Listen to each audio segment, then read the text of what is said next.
Vous êtes tête de liste LFI pour les européennes. Il vous reste 10 jours de campagne, on l'a vu. Encore beaucoup d'électeurs qui ne sont pas mobilisés, qui ne savent pas pour qui, pourquoi voter. Comment vous allez faire la différence? Sur quel thème?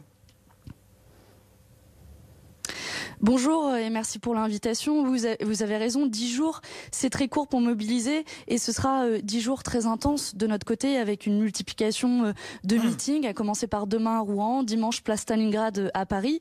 Et je crois que pour mobiliser, il faut rappeler à quel point l'Union européenne est présente dans notre quotidien. C'est le matin, certains de vos téléspectateurs sont peut-être en train de manger des céréales, elles ont été produites avec du glyphosate. C'est une autorisation de l'Union européenne.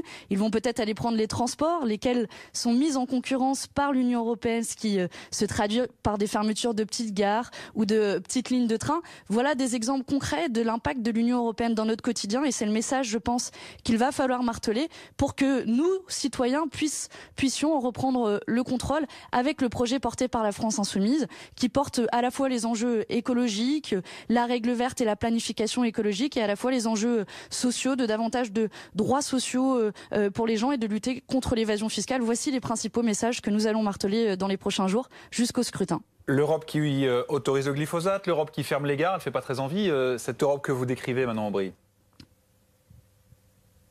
C'est bien pour cela qu'il faut une alternative. Et l'Europe que nous proposons rompt avec ses règles, rompt avec le libre-échange, par exemple, rompt avec l'austérité budgétaire qui impose ses coupes dans le budget et notamment qui met en concurrence les lignes de train et qui se traduit par la fermeture des gares.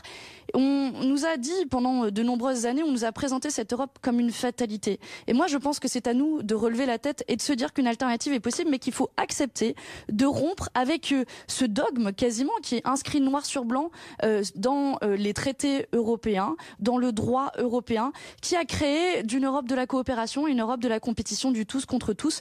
Mais il n'y a pas de fatalité, il y a un vrai projet alternatif aujourd'hui qui est incarné par la France Insoumise, qui marche sur deux jambes, l'écologie d'une part et les objectifs de justice sociale et justice fiscale d'autre part.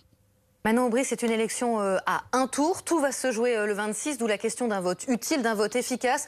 Et c'est comme ça qu'un de vos conseillers régionaux en Auvergne, pour pas le citer, lui dit qu'il va voter RN, appelle à voter RN pour faire barrage, dit-il à Macron. C'est la seule solution selon lui. Vous savez, c'est un peu grossi à 10 jours d'une élection de sortir un élu qu'on ne connaît ni d'Ève ni d'Adam. Moi, je ne le connais pas, je ne l'ai jamais vu. Il n'est pas présent dans le dispositif de campagne. Et je crois que c'est se tromper que de penser que donner de la force à Marine Le Pen, c'est faire barrage à Emmanuel Macron, là où en réalité, il y a des convergences entre ces deux mouvements politiques. Tous deux sont contre la hausse du SMIC, tous deux défendent la hausse du temps de travail, tous deux, bref, cassent le code du travail, tous deux aussi ne font rien pour lutter contre le changement climatique. Tous deux aussi sont contre l'égalité femmes-hommes et contre le congé parental au niveau européen. Je crois que personne n'est dupe et on ne peut pas croire aujourd'hui que le Rassemblement national est une barrière à l'extrême droite et qu'il faut sortir de ce duo qui est aujourd'hui entre l'extrême marché d'une part et l'extrême droite d'autre part et que la seule alternative en rupture est incarnée par la France Insoumise. Et je ne laisserai pas salir le travail des militants et le travail que nous menons depuis des années sur le terrain, y compris dans des zones où plus personne ne va, pour se battre contre l'extrême droite. Et je le dis d'autant plus à titre personnel que j'ai moi-même commencé mon engagement il y a une quinzaine d'années dans le sud de la France contre l'extrême droite. Je crois qu'aujourd'hui, nous sommes l'unique rempart. Un dernier mot quand même, Manon Aubry, c'est un mauvais coup pour votre campagne ou c'est pas grave? Non, je crois que c'est un mauvais coup si vous la montez en épingle. Comment aujourd'hui il faut être crédible, sérieusement. Vous sortez quelqu'un que personne ne connaît et qui vient salir le travail de la France Insoumise, dont on sait aujourd'hui que et vous êtes des observateurs avisés de la vie politique. Vous savez que sur le terrain, nous sommes ceux qui luttons réellement contre l'extrême droite. Et je crois qu'il ne faut pas donner trop d'importance à une personne individuelle qui, par opportunisme, trahit les valeurs, les convictions élections qui nous sont chevillées au corps et qui se dressent droit, fort devant contre les idées propagées par l'extrême droite, les idées du rejet, les idées de l'exclusion, lesquelles sont en fait devenues en connexion et lesquelles en partie parfois soutenues par La République En Marche, qui deviennent un marchepied à l'extrême droite, et ça nous le refuserons. Et je veux aussi vous dire que le duo que vous organisez ce soir sur votre chaîne avec ce débat entre le Rassemblement national et La République En Marche